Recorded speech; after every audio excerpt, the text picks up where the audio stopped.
इम्तियाज जलील से कुछ सीख लेना चाहिए। इम्तियाज जलील के साथ हजारों लोग थे और वो गुस्से में भी थे, लेकिन इम्तियाज जलील साहब ने बात बिगड़ने नहीं दी। चाहते तो ऊधम भी मचा सकते थे। इम्तियाज जलील साहब के साथ में हजारों लोग थे, गुस्से में भी थे, चाहते तो ऊधम मचा सकते थे, लेकिन इम्तियाज जलील साहब ने बात बिगड़ने नहीं दी। अपना काम किया, प्रोटेस्ट किया, मनोसुकून के साथ में कलेक्टर कमिश्नर को मेमोरेंडम दिया और प्रोटेस्ट ख़त्म किया। चाहते तो ऊधम भी मचा सकते थे। लोकतंत्र में ये तरीका प्रोटेस्ट करने का बड़ा अच्छा है, बहुत अच्छा तरीका है। ये बात कौन कह रहा है? ये बात इंडिया टीवी से रजत शर्मा जी ने कही है।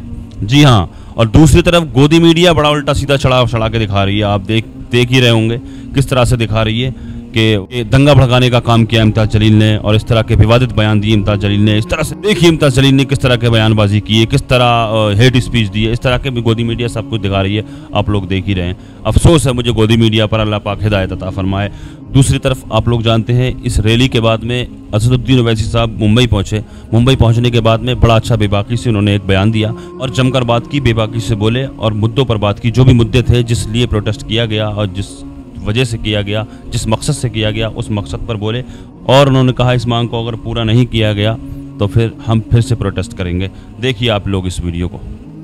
हमारे जो भाई ईटी और जीके पूछ रहे थे, ये तो कानून का संविधान इनको यहाँ नजर नहीं आता, इनको नजर ही नहीं आता। ये पूछ क्यों नहीं रहे कि ये जो बकवास बकी गई उसके ऊपर पुलिस केस क्यों नहीं बुक हो रहा है?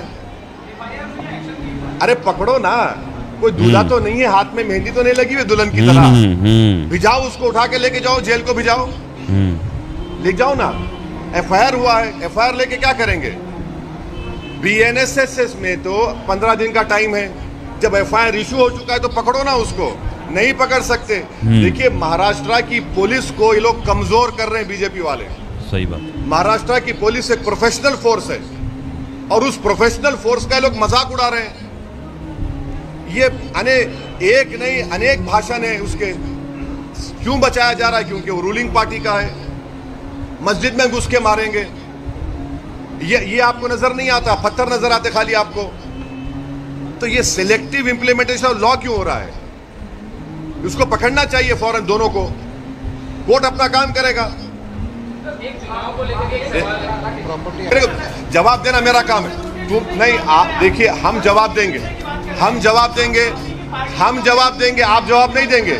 आप सवाल कर लिए, सुनो अभी आप जैसा चाह रहे नहीं दूंगा मैं। आप मोदी है क्या? नहीं है ना मोदी? आप तो रुक जाइए। आप मोदी तो नहीं है ना? मेरे पीछे ईडी सीबीआई तो नहीं भिजाएंगे ना आप? सुनिए, मेरा जवाब ये है कि आप लोग झूठ चलाए, आप लोग झूठ चलाए। आपका झगड़ा सेबी से है। आप मैडम, अरे मेरा नहीं, उंगली मत दिखाओ सर, उंगली मत, ऐसा मत दिखाओ। नहीं, आप जर्नलिस्ट है, आप जर्नलिस्ट है। मैं आपको बिल्कुल, वो झूठ है हम बोल रहे तो नहीं, हम आपको बोल रहे झूठ है वो। आपको अब आप सुन तो लीजिए। इंडिया टीवी के रजत शर्मा ने तारीफ की इसकी। अब आपको पसंद नहीं आ गया बोलना? अरे बोल रहा हूँ, सुनिए, इंडिया टीवी के रजत शर्मा ने कहा कि इम्तियाज जलील ने कलेक्टर को रिप्रेजेंटेशन दिया। बाज नौजवान जज्बात में थे। इम्तियाज जलील ने कहा कि खत्म किस्सा। और रजत शर्मा जी ने अपने इंडिया टीवी पर कहा कि बहुत अच्छा किया उन्होंने। ये क्या, आप तो तारीफ भी करो। इतना बड़ा मजमा आया महाराष्ट्र की तारीख में, ये सबसे बड़ा मुसलमानों का प्रोटेस्ट था। सुन तो लीजिए, शायद आपकी पैदाइश से पहले एक प्रोटेस्ट मुंबई में हुआ था शाबानों के वक्त, उतना ही बड़ा प्रोटेस्ट हुआ। लोग ये कह रहे थे कि लोग नहीं आएंगे। 10,000 गाड़ियों से पूरे महाराष्ट्र से लोग निकल कर आए। पीसफुल प्रोटेस्ट था। पीसफुल प्रोटेस्ट में बात हुई और वो बात हम रखे। अब रहा सवाल, सेकंड प्रोटेस्ट भी होगा, मुंबई में होगा। अगर हमारे डिमांड्स को महाराष्ट्र सरकार नहीं मानेगी तो आजाद मैदान में परमिशन लेकर हम यह प्रोटेस्ट करेंगे और ये प्रोटेस्ट जारी होगा। इम्तियाज जलील से कुछ सीख लेना चाहिए। इम्तियाज जलील के साथ हजारों सपोर्टर्स थे, वो गुस्से में भी थे, लेकिन इम्तियाज ने बात बिगड़ने नहीं दी। उन्होंने लोगों को भड़काया नहीं, कलेक्टर को मेमोरेंडम दिया और प्रोटेस्ट खत्म कर दिया। वो चाहते तो ऊधम मचा सकते थे, कुछ ऐसी डिमांड्स रख सकते थे जिसके आगे लगता कि सरकार झुक गई। जो लोग उनके साथ थे उनमें गुस्सा भी था, लेकिन इम्तियाज ने अपनी ताकत दिखाई और अपनी बात पर कायम रहे, हालात पर काबू रखा। लोकतंत्र में प्रोटेस्ट का ये तरीका अच्छा है। लोकतंत्र में प्रोटेस्ट का ये तरीका अच्छा है। दूसरी तरफ गोदी मीडिया दिखा रही है कि दंगा भड़काने का काम हो रहा है, महाराष्ट्र के हिंदू सहमे हुए हैं, महाराष्ट्र के हिंदू डरे हुए हैं, इस तरह की बयानबाजी हो रही है गोदी मीडिया पर, इस तरह की बातें दिखाई जा रही हैं। तो देखा आपने इस वीडियो को, ओवैसी साहब का बयान भी आपने सुना, माशाअल्लाह बेबाक बोलते हैं, हक बात कहते हैं। ओवैसी साहब ने फिर से चैलेंज कर दिया है, अगर हमारी मांग पूरी नहीं की, हमारी डिमांड को पूरा नहीं किया गया तो हम सेकंड प्रोटेस्ट करेंगे, यानी दोबारा से हम प्रोटेस्ट करेंगे, दोबारा से हम रैली निकालेंगे। लेकिन बड़े अफसोस की बात है, इतनी बड़ी रैली निकालने के बावजूद भी इन लोगों को कोई फ़र्क ही नहीं पड़ा, कोई फ़र्क नहीं पड़ा, कोई सुनवाई नहीं है किसी भी तरह की। कोई मेमोरेंडम लिया और लेकर के रख दिया, FIR हो चुकी है, FIR हो चुकी तो FIR से फ़ायदा क्या है भैया, अरेस्ट करो ना, अरेस्ट क्यों नहीं करते? FIR हो चुकी है, FIR तो 57-58 FIR इससे पहले हो चुकी थी, इस प्रोटेस्ट से, इस रैली से पहले 58 FIR हो चुकी थी, लेकिन गिरफ्तारी तो हुई नहीं।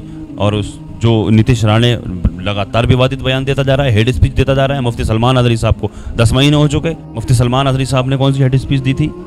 सब जानते हैं क्या बोला था उन्होंने, खुल करके किसी का नाम नहीं लिया था। तुम तो खुल करके नाम ले रहे हो कि मस्जिद में से निकाल करके मारेंगे, खुल करके कह रहे हो कि तुम अगर 24 घंटे के लिए पुलिस को हटा दिया जाए तो तुम देखो हम तुम्हारा क्या करेंगे। इस तरह की बयानबाजी हो रही है। हेड स्पीच ये नहीं है तो कौन सी है? ये हेड स्पीच नहीं है क्या? ये कौन सी हेड स्पीच होती है? किस तरह की हेड स्पीच होती है? सलमान अदरी साहब ने तो नाम भी नहीं लिया था। लिहाजा मैं आप लोगों को एक बात और बताऊँ, मुफ्ती सलमान अदरी साहब के ताल्लुक से कमेंट्स भी आ रही हैं कि क्या खबर है उनकी। मुफ्ती सलमान अदरी साहब की तबीयत अलील है, आप लोग को मैं बता दूं, मैंने सुना था, मुझ तक अभी एक खबर पहुंची है। मुफ्ती सलमान अदरी साहब के लिए दुआएं करें आप। दूसरी तरफ मौलाना कमर गनी उस्मानी साहब भी जेल में ही हैं, उनके भी एक पैर में तकलीफ़ है, वो भी परेशानी में, उन लोगों के लिए दुआ करें, अल्लाह पाक इनकी हिफाजत फरमाए, अल्लाह पाक दुनिया के तमाम उलमा की, दुनिया के तमाम मुसलमानों की इज़्ज़त व आबरू की, जान और माल की हिफाजत फरमाए। अल्लाह तबारक व तआला हमारी मसाजिद मदारिस खानकाहों की हिफाजत फरमाए, वक्फ़ की ज़मीनों की अल्लाह पाक हिफाजत फरमाए। अस्सलामु अलैकुम व रहमतुल्लाहि व बरकातुहू।